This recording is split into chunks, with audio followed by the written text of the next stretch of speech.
nggak mobil kelihatan. Kelihatan juga ya. Nggak, biar kayak James Bond-nya saya gitu loh. Nanti langsung saya cari di Google deh. Gus, pertama-tama terima kasih Gus sudah nyemperin waktunya untuk Tempo TV. Nggih, Mas Rio. Ngobrol-ngobrol tentang ini pesantren Soko Tunggal. Ini udah sejak kapan? Pesantren Soko Tunggal ini berdiri sejak tahun 93. Jadi diawali sebenarnya kami memang hidup dari keluarga pesantren. Dari keluarga-keluarga kami sampai dengan Sunan Giri saya turun ke 11. Dari canggah kami Sultan Abdul Hamid. Cuman pendirian ini tidak disengaja. Jadi ketika saya masih pegang perusahaan multinasional deh. Kemudian divonis oleh dokter umur tinggal 6 bulan. Tahun 90 itu. Karena saya kena kanker liver dan gula. Jadi gulanya sampai 650, livernya sudah berat. Nah, dalam kondisi begitu,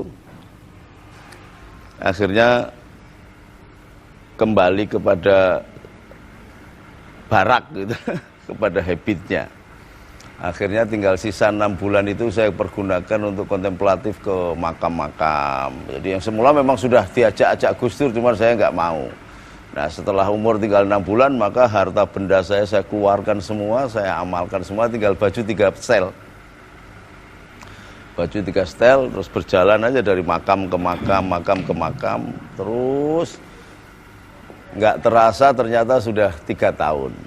Nah, ketemu dengan ulama-ulama besar yang rata-rata sekarang sudah meninggal kayak Gus Nur Salim Bahar Malang, kemudian Kiai Haji Khalil Sondaji Sucen Purworejo, kemudian Mbah Zahid Sulang Kemadu, Mbah Lim, Mbah Hambali, dan ulama-ulama besar, Mbah Fakih, Gus Dur sendiri yang menyarankan, Gus bikin pesantren, sudah saatnya sampai bikin pesantren. Saya kaget, oh ternyata saya sudah berjalan 3 tahun, jadi nggak pernah kerja, nggak pernah ini, keliling aja dari kuburan ke kuburan. Nah, disitulah kita bisa mengerti makna hidup, bahwa nyawa itu demikian tingginya. Jadi yang semula saya sebagai memimpin perusahaan di multinasional, itu jadi nggak ada artinya apa-apa. Ketika sentral kita, fokus kita, orbit kita itu bermuara atau berfokus pada dunia, nggak ada artinya apa-apa. Nah, dari situlah balik kepada fokus kepada Allah. Nah, Allah mengajarkan cinta, maka kita bikin dah. Saya kalau bisa bikin pesantren, saya bikin gratis, nggak bayar untuk semua umat. Nah, itu idenya berawal. Maka kemudian dari yang satu, jadi Soko Tunggal itu dari yang satu sampai. Jadi ini berdiri pesantrennya juga salah satunya atas dorongan Gus Dur juga. Iya, karena Gus Dur memang kita teman diskus, teman gelutan, teman leceh-lecehan gitulah. Maka kalau ke Semarang atau kemana-mana mesti Gus Dur ke sini. Jadi tinggal di hotel pun mesti ke sini. Nah, karena memang dari sekian banyak sahabatnya yang tidak pernah minta jabatan dan diberi pernah ditawari jadi menteri, ditawari jadi kabulok, saya nggak mau. Itu malah ada juk yang lucu banget itu ketika 3-4 tahun yang lalu saya ditawari Gus Dur karena setelah nikahnya anaknya Gus Dur itu, adiknya Yeni itu, kakaknya Yeni itu, SBY jadi saksi, saya diminta untuk jadi kabulok. Tanggal 18 April kalau nggak salah, saya dilantik jadi kabulok. Saya tinggal pergi ke Ternate, Gus Dur marah dengan saya. 3 bulan saya tidak boleh, dicutaki sama Gus Dur. Nah, suatu saat saya dengar Mas kepala bulognya itu Mas Bambang Wijanarko masuk LP Cipinang. Nah, itu kan anak buah saya dulu di KNPI. Saya datang bersama istri bawa makanan rendang. Mas nangis. Saya nangis gitu. Terus Mas Bambang itu ngomong, Gus nggak usah nangis, Gus saya sabar kok. Nggak apa-apa. Bukan Mas Bambang, saya ini nangisi diri saya. Kalau saja saya terima jabatan itu, saya yang ada di dalam, bukan sampean yang ada di dalam. Nah terus ditelepon sama ajudannya. Kebetulan waktu itu yang nelpon si Latif. Latif ngebel, Gus, diajak ngobrol. Anu Gus Dur nggak ada temen ini. Oh ya, saya datang ke sana. Saking putih Gus, monggo. Nil Imas Wijanarko. Lah pripun kabare? Angger di penjara. Lah nggih Gus, kalau seandainya saya dulu terima tawaran sampean, saya kan yang di penjara Gus. Nah, Gus Dur itu dengan entengnya ngomong, karena saya tahu sampean mesti menolak, maka saya tawarkan ke sampean, tidak saya tawarkan ke yang lain gitu loh. Jadi kalau menang dewi kan Gus Dur itu gitu. Terus kalau pesantren Sokotiwali sendiri ini pesantren seperti apa sih Gus? Di pesantren ini sesungguhnya mengajarkan kepada kita tentang semangat menghargai manusia. Jadi bukan apa-apa. Jadi berangkat belajar menghargai manusia karena Allah sendiri memuliakan manusia. Wa idza karomna ala bani Adam. Sesungguhnya Allah sudah mengangkat derajatnya anak cucu Adam. Nah kalau itu manusia, itu pasti ada unsur malaikat, ada unsur setan. Kalau itu manusia, pasti khalifah Allah. Summa ja'alnakum khulaifa fil ardi nadira kaifa ta'malun. Nah khalifah Allah berarti harus mengaplikasikan ruh Rabbani yang ada di dalam dirinya. Karena ketika manusia itu masih dalam bentuk lumpur, itu tidak dihargai sama sekali oleh malaikat, oleh iblis. Jadi disendekke aja di pinggiran surga kan gitu, diludahin dan sebagainya. Nah ketika begitu ditiupkan rohnya, baru manusia itu menjadi berharga. Salah satu contoh sederhana adalah gampang. Ketika orang ini mati, saya mati, itu bukan disebut Gus Nuril lagi, tapi disebut mayit. Dan orang sudah tidak akan berdekatan begini, nggak mungkin, karena rohnya hilang. Nah, roh itulah yang menjadikan manusia itu menjadi berharga. Di antara roh itu ada roh Rabbani yang bernama Ar-Rahman. Allah tidak akan murka, Allah tidak akan marah. Meskipun kita ini melacur, korupsi, maling, bermaksiat, macam-macam, Allah cinta. Menunggu sampai batas terakhir nyawa di sini. Makanya sampai di sini kita tunjukkan teman-teman pendeta, kita undang, kita berdoa di sini, nggak masalah. Karena Allah sendiri itu mengatakan kulitullah awitur rahman ayam matata'u falahul asmaul husna. Panggillah aku ini Allah atau Allah atau Ar-Rahman yang Maha Kasih, atau nama-nama yang baik. Jadi ketika ada teman pendeta memandang Bapak itu baik, atau Yahweh baik, atau teman-teman dari pedanda mengatakan Sang Yang Widiwasa baik, atau yang tukang ngecat Lombok itu nama yang baik, enggak masalah. Jadi manusia itu yang harus dihargai. Oleh sebab itu dia harus mengaplikasikan roh Rabbani, roh ketuhanan yang bernama Ar-Rahman. Nah kadang-kadang setelah hidup dalam kehidupan yang luas, jadi tersekat. Sesungguhnya kita memiliki roh Rabbani, roh ketuhanan yang bernama Ar-Rahman itu. Bisa kita lihat, begitu kita melihat anak kecil ditempeleng sama anak gede, kita mesti teriak, jangan dong. Itu roh Rabbani namanya.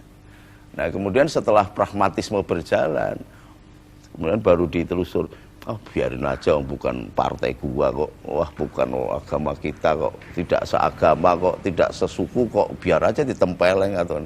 Nah itu terjadi pembajakan oleh iblis yang diterima juga oleh fisik kita karena kepingin menonjolkan kelompok, golongan dan sebagainya. Tapi bagi saya semua agama itu Islam, sehingga wajar kalau roh Ar-Rahman itu dikembangkan. Nah, banyak orang yang berpendapat bahwa yang tidak sholat itu kafir gitu kan. Salah. Nabi Adam kapan sholat? Apa Nabi Adam kafir? Nabi Nuh kapan sholat? Apa Nabi Nuh kafir? Nabi Yunus kapan sholatnya? Wong risalah sholat itu diberikan kepada Rasulullah setelah Rasulullah berumur 43 tahun, itu pun setelah Isra wal Mi'raj. Sebelumnya juga Rasulullah nggak sholat gitu loh.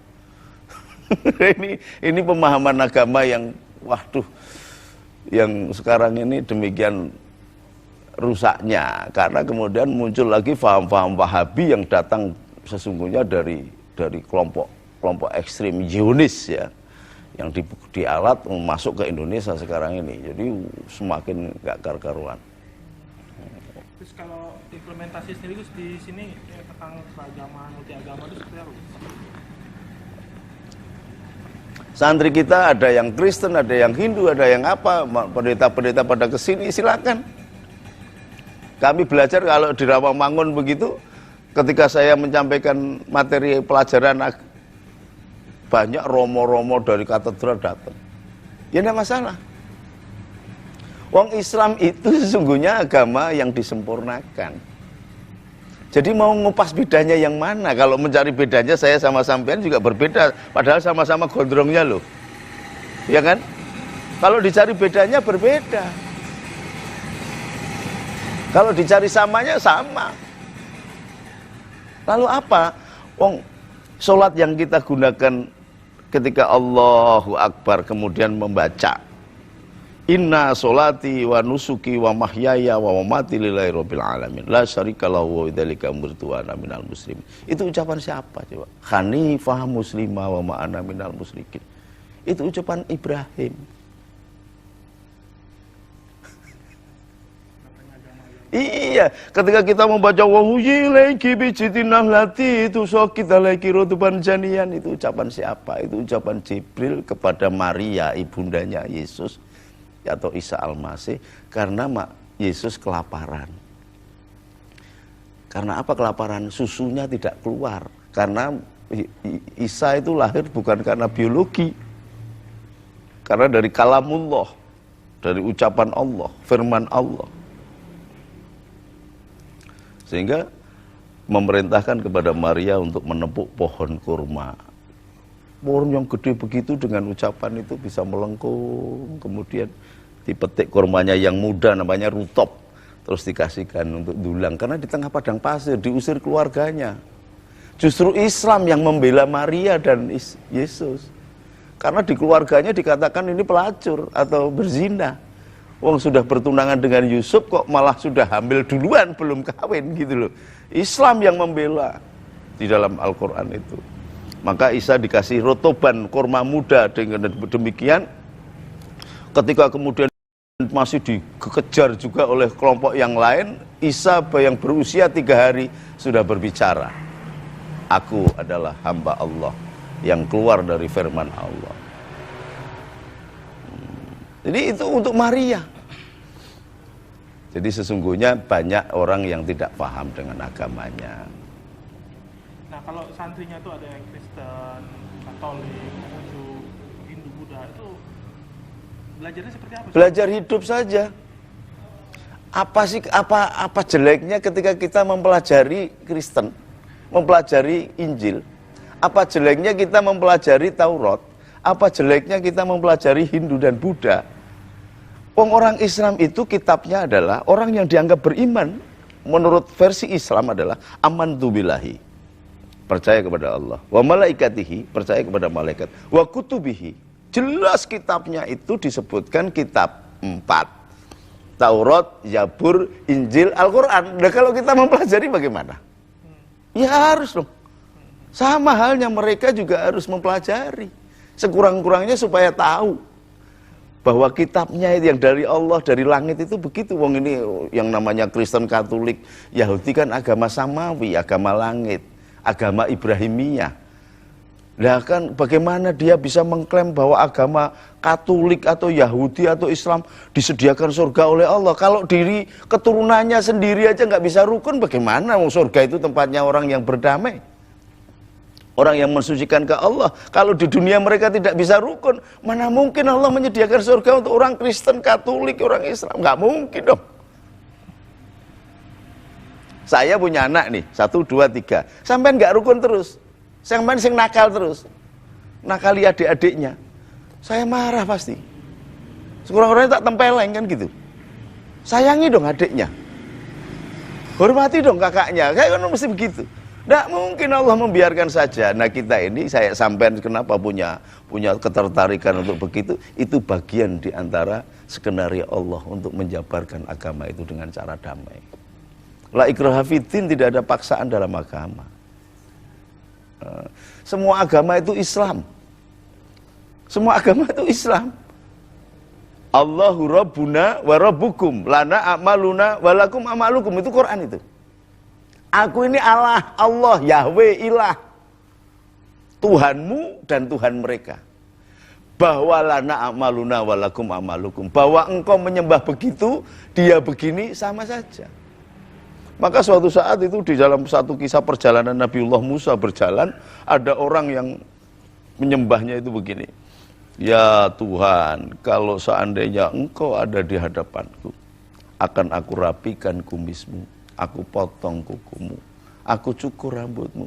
Bahkan engkau capek ngurus umat dan alam semesta ini, tak pijiti tubuhmu. Musa dengar begitu marah mau ditendang. Kemudian diingatkan oleh Jibril, jangan, risalahmu, agamamu belum sampai ke mereka. Dan Allah tahu mereka beribadah begitu, caranya begitu.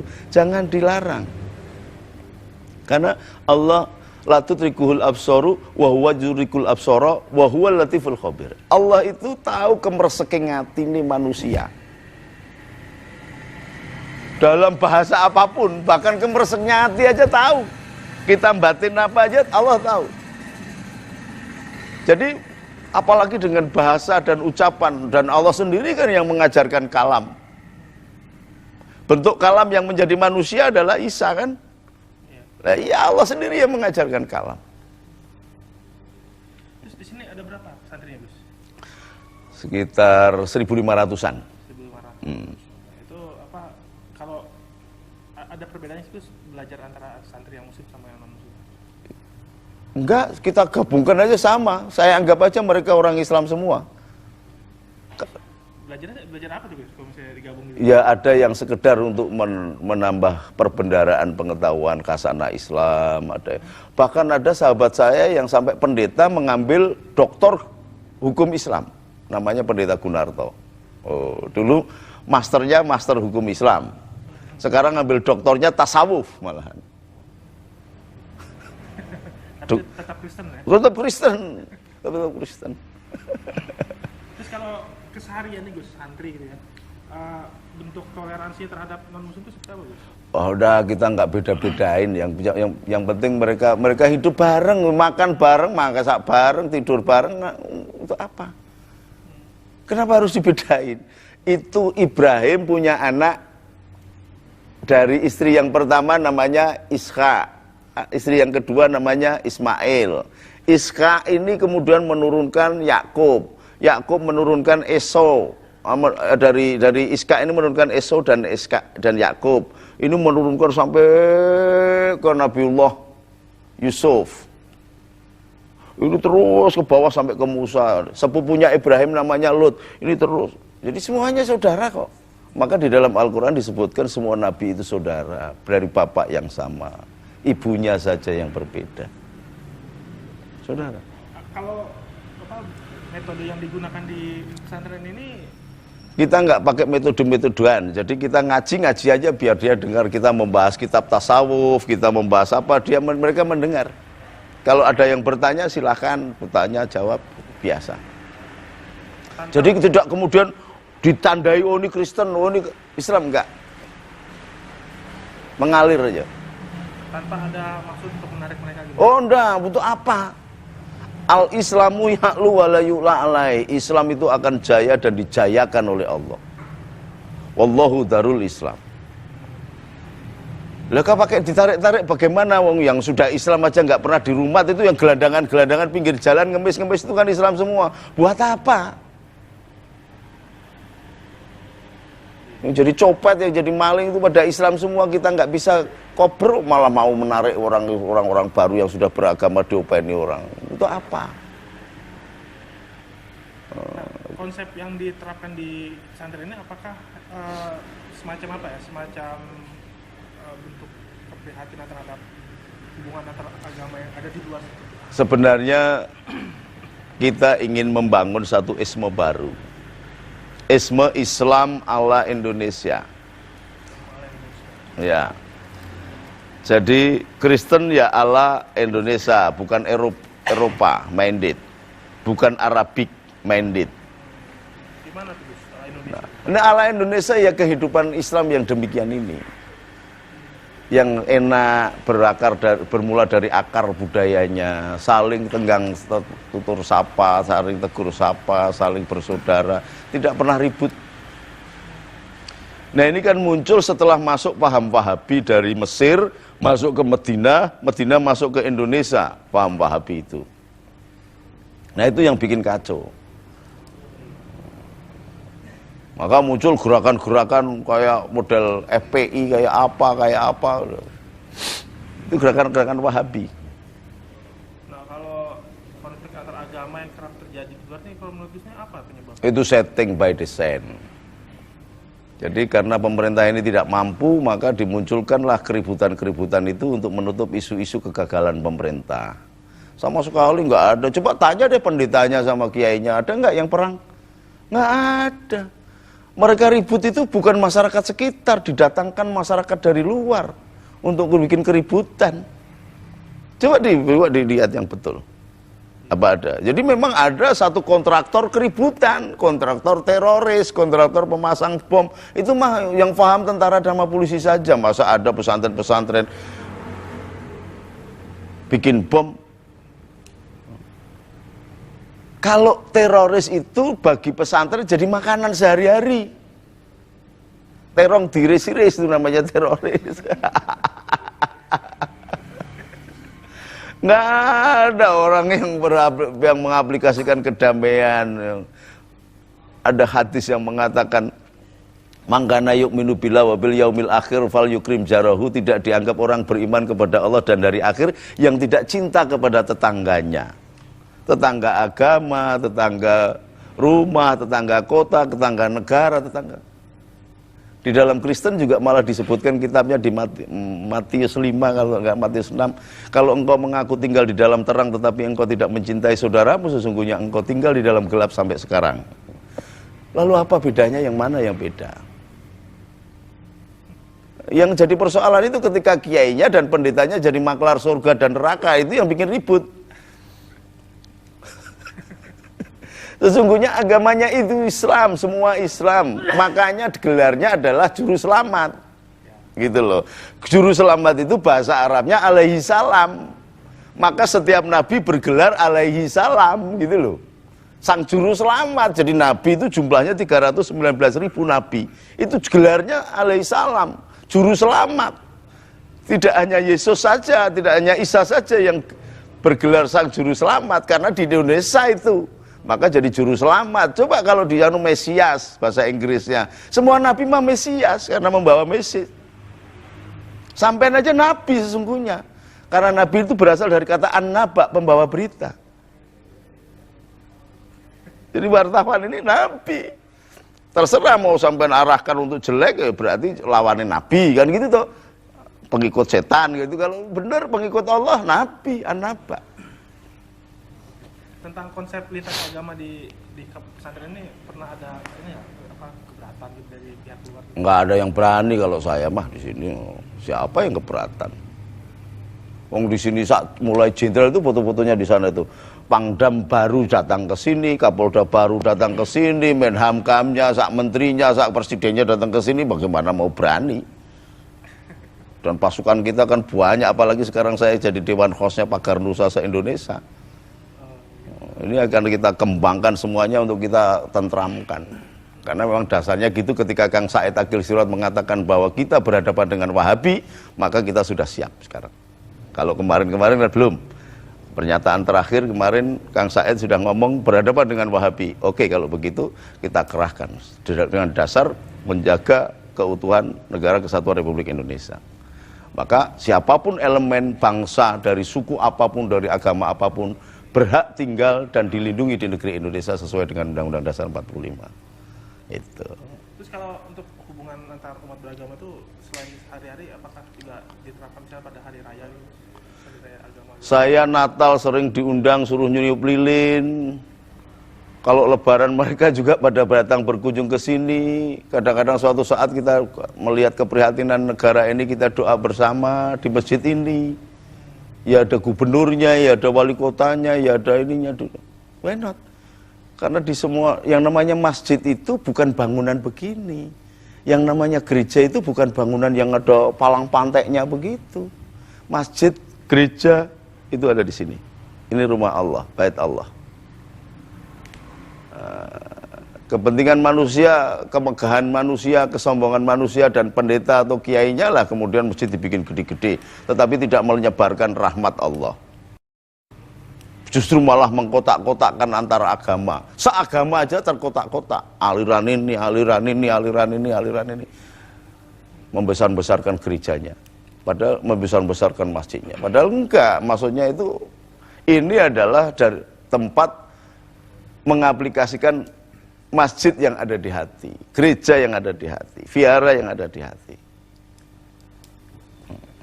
Terus kalau yang soal tadi Gus cerita tentang rencana mendirikan pesantren yang Soko Tunggal yang bisa menjadi laboratorium itu gimana ceritanya Gus itu Gus? Jadi sebenarnya kita ini sudah ada taman mini Indonesia, bentuk fisik pulau-pulau ada. Butin itu brilian, bagus. Zaman Pak Harto sudah membangun suatu bentuk fisik, ikatan fisik. Tetapi fisik sendiri tanpa ada soul, tanpa ada roh, sesungguhnya kan tidak hidup. Maka Pancasila kemudian terkhianati. Demokrasinya jadi rusak. Demokrasi kita ini demokrasi one man one vote, demokrasi langsung. Ya kan? Padahal Pancasila jelas kerakyatan yang dipimpin oleh hikmat kebijaksanaan dalam permusyawaratan perwakilan. Ini demokrasi perwakilan. Ini pengkhianatan terhadap Pancasila. Kenapa sampai terjadi begitu? Karena tidak ada contoh miniaturnya. Maka saya bikin pesantren multi agama. Itu yang menggagas siapa Gus? Saya sendiri bersama Gus Dur. Tapi idenya ide saya. Ide itu muncul ketika gereja Isa Al-Masih diubrak-abrik sama kelompok radikal. Kemudian saya bela, Gus Dur menulis surat ke saya, Gus tolong dibela. Maka kemudian saya bela, terus daripada ini setiap saat saya membelani orang rusak gereja, gereja yang dirusak atau tempat ibadah yang dirusak, kita bikin forum agama lah. Nah, baru konsep itu muncul. Ada anunya, ada apa? Nanti dipahat di batu itu ada tujuh pasal yang mendasari kenapa kita harus bikin miniatur ruh keindonesiaan. Nanti gambaran seperti apa nih tepatnya? Jadi ya kayak gundelet bulat begini, di sini masjid misalnya, di sini ada perguruan tinggi TK dan sebagainya. Sini vihara, ini perguruan tinggi TK dan sebagainya. Di sini ada kuil, ini ada perguruan tinggi sampai TK. Ada pasar di mana semua orang bisa berhubungan, dan di situ kita kasih nama kampung-kampung tokoh-tokoh bangsa ini, misalnya Kampung Soekarno, Kampung Soeharto, Kampung Gus Dur, Kampung Mega, Kampung siapapun orang-orang yang pernah berjasa tanpa kemudian ada pagar. Ada kayak semacam klaster tapi tidak perlu dijaga, tapi biar hidup betul. Tidak seperti sekarang ini, kita ini di penjara nggak mau, tetapi bikin rumah pagarnya tinggi-tinggi sehingga mempenjarakan diri sendiri kan. Nah kita hilangkan begitu. Saya kepengen kehidupan seperti dulu. Saya rindukan ketika ibu saya bikin sambal kok terasinya nggak ada, bisa minta ke tetangganya, yuk minta terasinya dikit. Coba betapa indahnya begitu. Seperti negara kuru kata Bung Karno, negara yang ijo royo-royo, tuwuh kang sarwa tinandur, murah sandang, murah pangan, tentrem totro tentrem kertora harjo. Enak semuanya. Wong Majapahit dulu 350 tahun itu sudah bisa, 350 tahun itu bisa memberikan kesejahteraan. Punggawa terakhir gajinya itu 15 juta atau 50 gantang beras. Punggawa paling rendah. Berarti rakyatnya hebat. Karena apa? Karena dia akrab dengan Allah. Lingkungannya baik, semuanya baik. Sekarang semua dieksploitir tanpa kendali. Sampai kemudian ada kesurupan massal. Ini kan nggak masuk akal kan? Coba sampai teliti bagaimana logikanya itu bisa kesurupan massal. Kalau kembali ke agama masuk akal. Karena jin itu diciptakan oleh Allah, makannya adalah fosil-fosil. Tulang-tulang. Nah, ketika ini membusuk menjadi batu bara, menjadi tambang ini, diangkat, dibawa ke luar negeri, bubar ini. Makanannya hilang, dia cari makanan keluar. Semula mereka tinggal di gunung-gunung batu bara, di sini. Bukan ditahan loh, mereka makan karena memang habitnya di situ. Begitu ini dibawa ke Cina, semua batu bara diambil ke Cina, pasir besi diambil ke Cina. Padahal kelompok-kelompok makhluk Allah yang namanya jin itu makanannya begitu. Diambil, dibawa ke luar negeri. Kalau masih di sini nggak apa-apa. Sudah begitu, karena Allah mengatakan bahwa gunung itu adalah paku-pakunya bumi, diambil beribu-ribu, berjuta-juta ton. Terjadi ketidakseimbangan, maka muncul tsunami-tsunami baru. Sederhana itu logikanya. Terus sampai sekarang kenapa belum terrealisasi itu, Gus? Yang tempat yang tadi Gus bilang. Ya, ini memang nampaknya harus ada langkah-langkah yang dijiwai dengan Allah dan malaikatnya. Nah, selama ini pemerintah pusat maupun daerah ini kan masih dijiwai spotnya itu adalah kekuasaan. Spotnya itu adalah sektarian. Spotnya itu adalah harta dan benda. Tidak pernah melihat spot itu adalah keadilan. Kalau keadilan itu adalah warna Allah, nama Allah dari Adala. Kalau spotnya adalah Ar-Rahman, cinta, kasih, maka itu nama lain dari Allah. Itu akan jadi baik. Maka tidak ada upaya ke sana. Saya sudah sampaikan ke gubernur, saya sudah sampaikan ke Mabes TNI, semuanya sih tepuk tangan, semuanya hebat. Tapi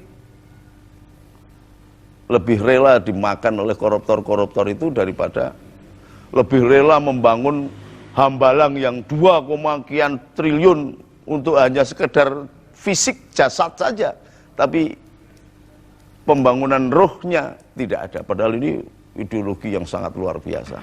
Gus Dur dulu mengatakan, Gus, munculkan ini supaya nanti ada isme baru di internasional. Karena selama ini yang ada adalah Kristen radikal diwakili George Bush pada waktu itu, dan Islam radikal diwakili oleh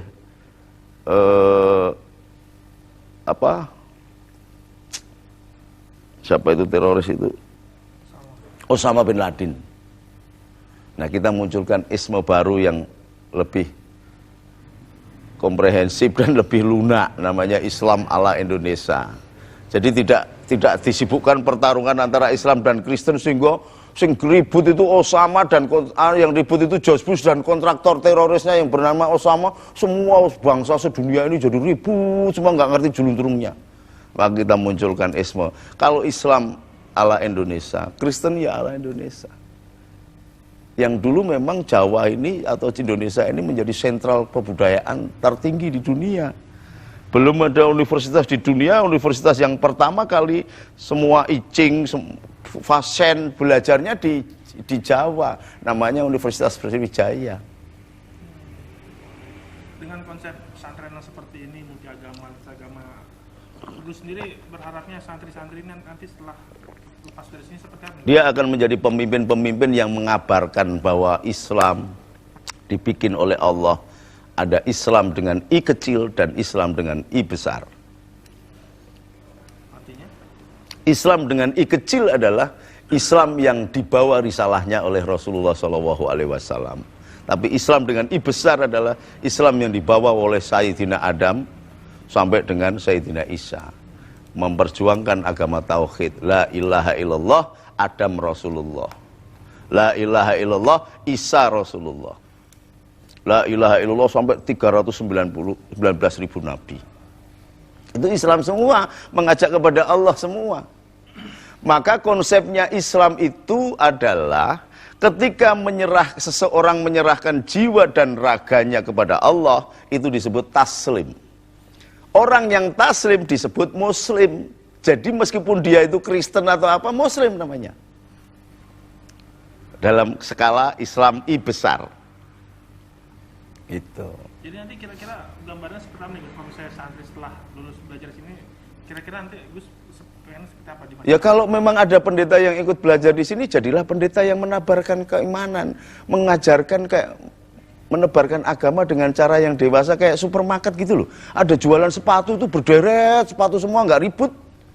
Ada yang jualan pakaian semua sederet. Ada yang jualan ini sederet, dewasa aja. Berikan kebebasan mereka untuk choice dari variabel option agama masing-masing. Maka akan terjadi kedewasaan beragama. Setiap agama tidak menjelek-jelekkan, tidak membesarkan diri dengan melakukan black campaign, tetapi menunjukkan kemanfaatan khairunas anfa'uhum linnas. Sebaik-baik manusia adalah yang berbuat baik bagi manusia yang lain. Maka orang akan memilih agama dengan cara dewasa begitu. Sekarang ini kan agama kan hanya agama warisan saja. Wong pendeta ini kadang-kadang ramudeng, kiai ini ramudeng, apalagi umatnya. Oke, Gus. Ada pertentangan dengan sesama ustaz gitu atau ulama dengan paham yang Oh pasti. Wong dari sejak zaman Nabi aja muncul Syiah, muncul Sunni, Mu'tazilah, ada Khawarij. Ke bawah sini ada muncul ini, sekarang ada LDII, ada PKS. PKS itu kan agama sesungguhnya yang dipraktekkan masuk ke kenegaraan, yang mengajarkan radikalisme. jadi bentuk pertentangannya seperti apa? Pernah membuat tulisan atau protes atau apa terhadap Mungkin Ya. di satu forum gitu. Ya mereka protes dengan saya nggak berani, karena saya termasuk kepala suku yang tidak seperti Gus Dur. Kalau Gus Dur sih tertawa aja, kalau saya marah tak tempeleng kan, karena pasukan saya banyak. Saya pernah tantangin di balai kota itu Hizbut Tahrir, ketika ngelek-ngelek Gus Dur itu tak tantangin semua. Nah, mereka nggak berani. Tapi kalau diskusi-diskusi, ya udahlah, kita sudah ada bedanya kok. Kita tidak perlu diskusi lagi. Sawaun alaihim andartahum alam tundirhum la yu'minun. Wong sudah dikandani ora dikandani padha wae ora bakal percaya. Ya sudah, kamu begitu, aku begini. Lakum dinukum waliyadin gitu loh. Sederhana aja, silakanlah, nanti kan sama-sama matinya, sama-sama ketemunya. Kamu dasarnya katanya Quran dan hadis, saya juga Quran dan hadis, ya udah. Jangan kemudian kamu menafsirkan sesuatu begitu, saya harus mengikuti tafsirmu, nggak bener dong. Saya pernah memimpin umroh Lemhanas, jenderal-jenderal semua. Ini gara-gara tafsir loh ini, Mas Rio. Namanya Koswara, yang satu namanya Bu Muawiyah, Kapolda Banten, bawa buah kesemek, masuk ke imigrasi gitu, ditanya oleh petugas imigrasi, "Mahada, apa ini?" "Kesemek." Nah, petugas imigrasinya marah. Wah, bingung tuh Bu Muawiyah ini juga bingung tuh, saya dipanggil. "Ya Syarif Ta'al, ada muskilah, Syarif pemimpin, tolong ini ada masalah ini." Oh, kurang ajar mentah. Jadi orang sopan, saya tanya kok malah jawabannya beda gitu. "Apa?" "Mahada, ma ismu." Oh, saya langsung paham. Ihada lugat Sunda, aus lugat Jawa, kesemek. Lalu lugat Arabik. Ini dialek Jawa namanya buah kesemek, kledum. Bukan bahasa Arab. Karena kalau bahasa Arabnya iki apa ini?